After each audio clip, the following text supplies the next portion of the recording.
法蔵、公正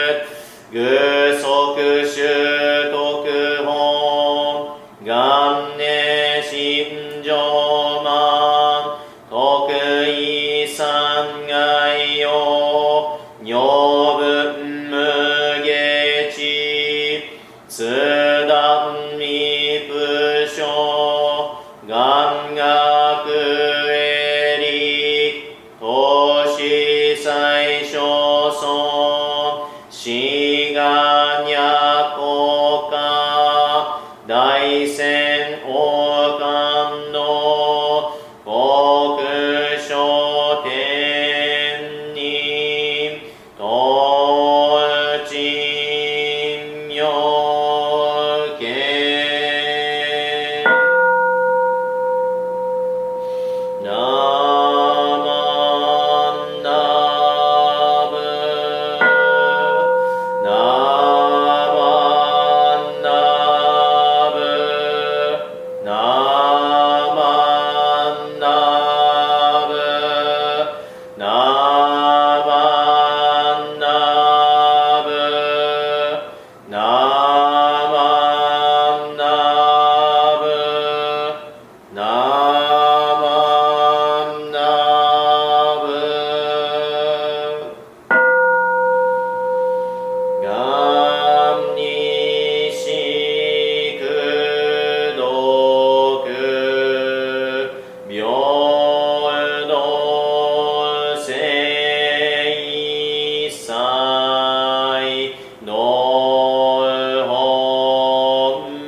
Whether with regard to the cause or to the fruition, there is nothing whatever that has not been fulfilled through Amida Tathagata's directing of virtue to beings out of his pure vow mind.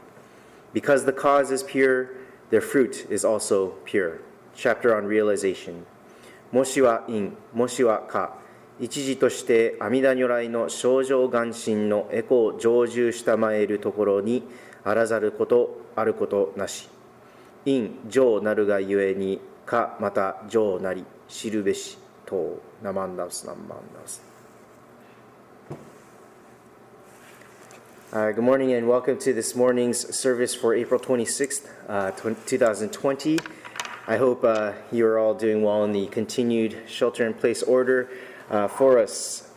My son started to talk to his food lately, so I'm getting a little bit concerned about our mental well-being, but for the most part, I think we are doing okay, and I hope everybody else is doing so as well.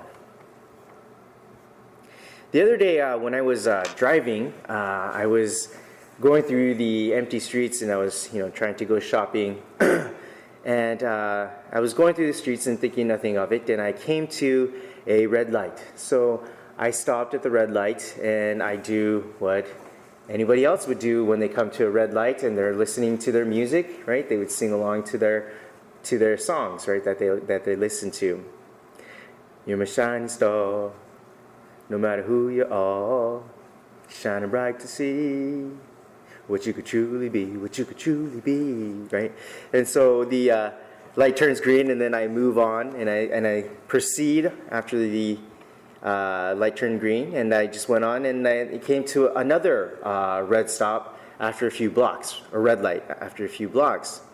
And so I did what anybody else would do when they come to a red light, right? They're listening to their songs, and they're singing along to their jams, right? Buffalo soldier, dreadlock Rasta, fighting on arrival, fighting for survival. Yeah. Anyway, you get the point, right? So the light turns green, and I keep going, and I proceed on forward. And then as I'm driving for another few blocks, I come to another red light. And by this point, I'm thinking, that's a little It's a little peculiar. I look around, there's no cars around, but I'm getting a little irked at this point. And so, but luckily, I still had my jam, so I was singing along to that, right? I'm going back to Kelly, right? So it was, and then the light turns green, and then I move on, right? And then I come to another red light, right? And then another, and then another. And there was a series of red lights that I was catching, and there wasn't a car to be seen at any of these lights, right? I swear, it was like an episode from Twilight Zone or something like that, right?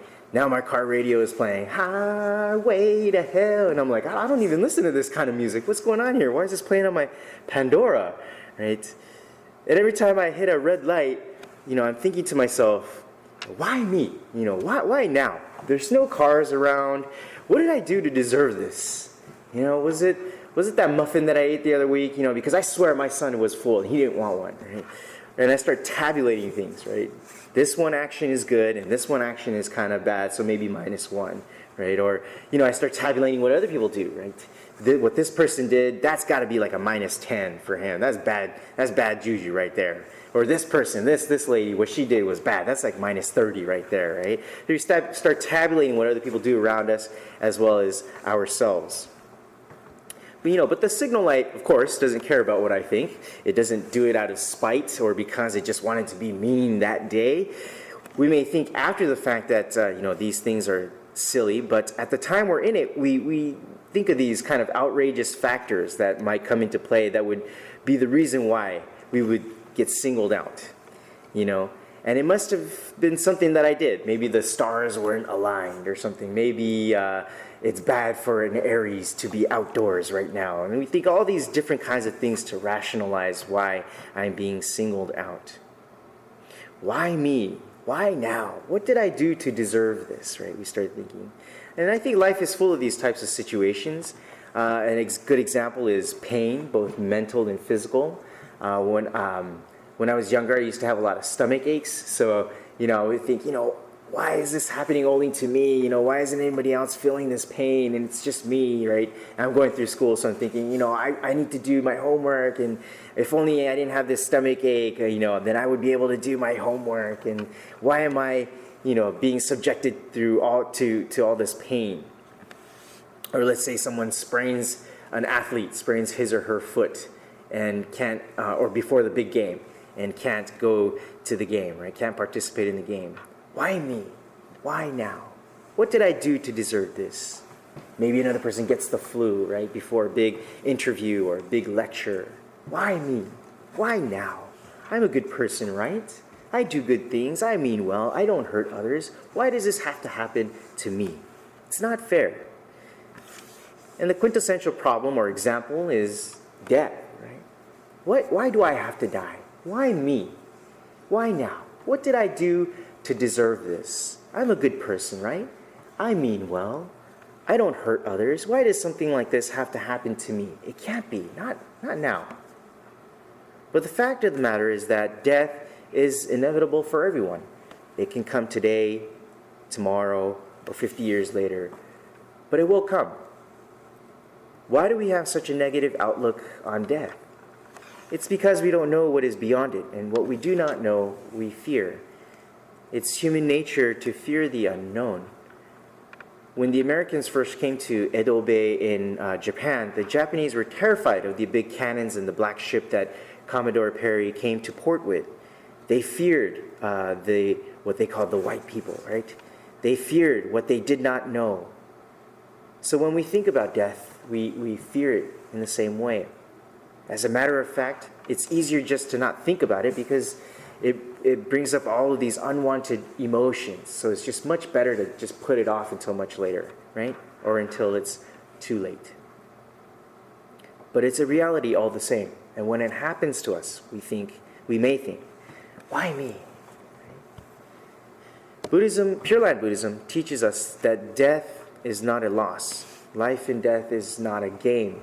Not a game in the sense that living means winning and dying means, losing.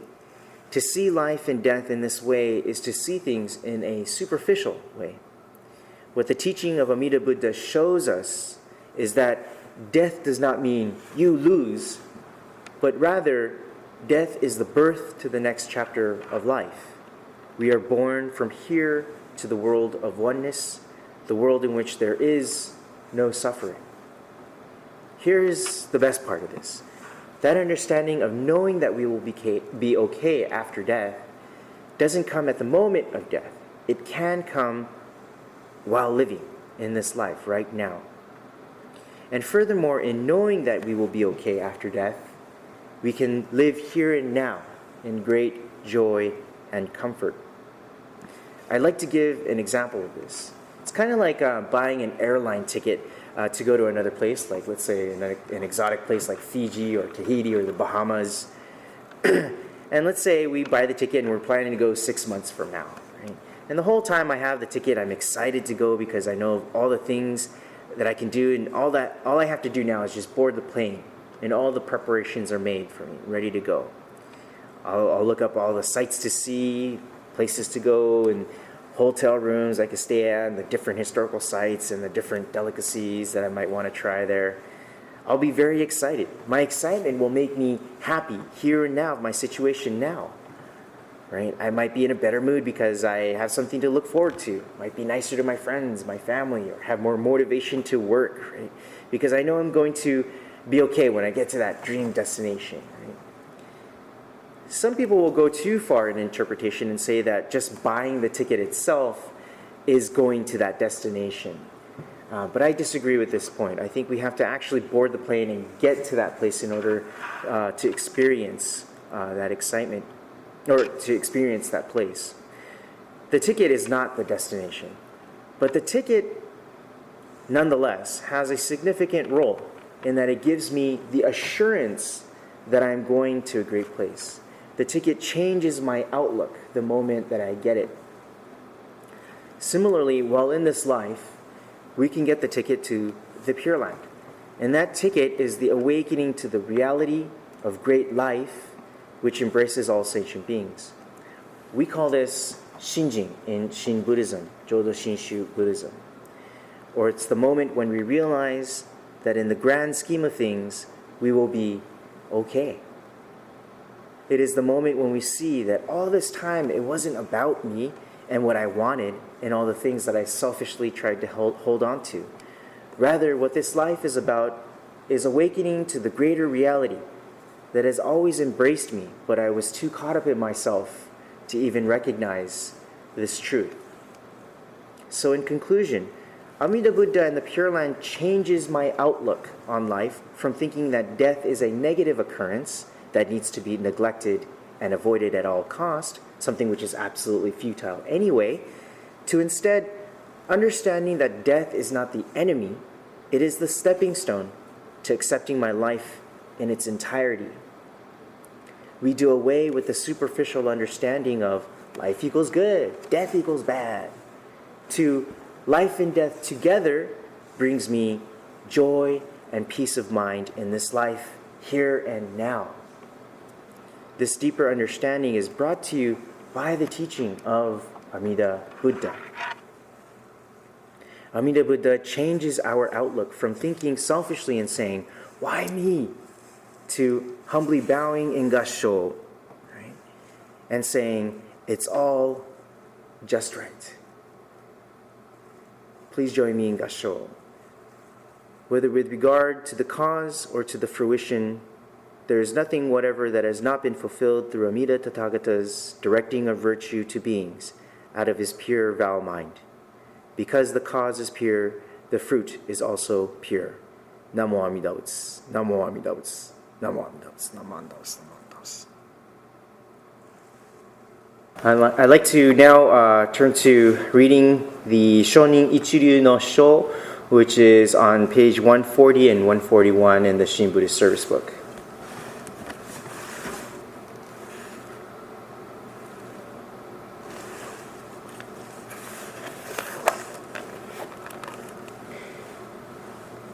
Shonin ichiryu no gokanke no omouki wa shinjin no motte hon to serane sono そのゆえはもろもろの造業を投げ捨てて一心に皆に奇妙すれば不可思議の眼力通して仏の方より往生は事情せしめたもそのくらいを一年発起入賞上始終とも釈しその上の称名念仏他如来我が往生を定めたまいしご恩法人の念仏と心べきなりあなかしこあなかしこShinran Shonin taught that the essence of Jodo Shinshu is Shinjin. The reason is that by abandoning all other practices and completely entrusting ourselves in Amida Buddha, our spiritual rebirth is assured by Amida through the inconceivable power of the primal vow. This is known as entering the ranks of the truly assured at the very moment of Shinjin. Thereafter, all utterances of the Nembutsu should be understood only as expressions of gratitude for Amida's assurance of our spiritual rebirth. With reverence, I remain.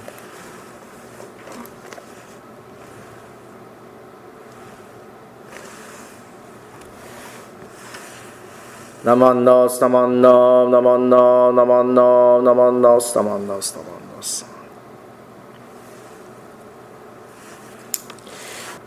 That'll do it for us here today on April 26, 2020. The Sunday service for today. Thank you very much for tuning in. If you haven't done so already, please subscribe.